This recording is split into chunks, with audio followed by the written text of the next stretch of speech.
What's up mga ka-good shit natin dyan? Ito gagawin ko ngayon. Gagawa ko ng patis, kalamansi, ayan, tsaka sili, ayan, sausawan mga ka-good shit.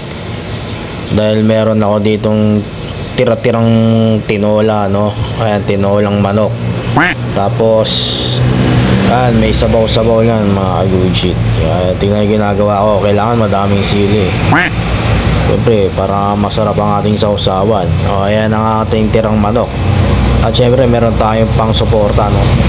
Pork siomai. O ayan. O nakita nyo, nilagay ko yung pork siomai dun sa may sabaw. O goods na yan. O ayan na. Ito na yung ating java rice, ating sausawan. Okay, sabaw ng tinola at saka manok. Okay. O, siyempre, siomay na tinola. O, tinolang siomay. O, saan ka pa makakita niya? Kay Mr. Good Shit lang. Tinolang siomay. Tsaka tinolang manok. Okay, kain na tayo.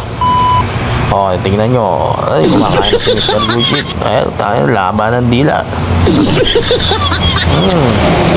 Au, au. Tayo, napapaungol sa sarap. O, mabubuang-buang na, o. Oo, makakain ng sili, oh. Ganyan talaga kumain niya si Mr. Gujit, eh. O, ayan, oh. Kakain na lang, parang, ewan ko, parang sinasabihan pag kumakain, eh, oh. Ayan, oh. Diba? Ganyan kumain yan, eh, oh.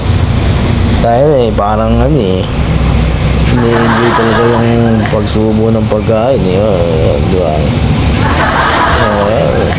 Yan, ganyan kumain ng pogi. Feeling pogi. Tingnan mo. Manood ka lang sa paano kumakain niya si Gucci to. O, ayan. Diba? Kaya kumain na solid. Kaya mga kainang talagang mapapakain ka pag pinanood mo. Ayan, no? Wow! Sarap. Tinolang siomay. Sabaw ng tinolang siomay. O, lupit. Ayan talaga siya. Ganyan talaga kumain yan.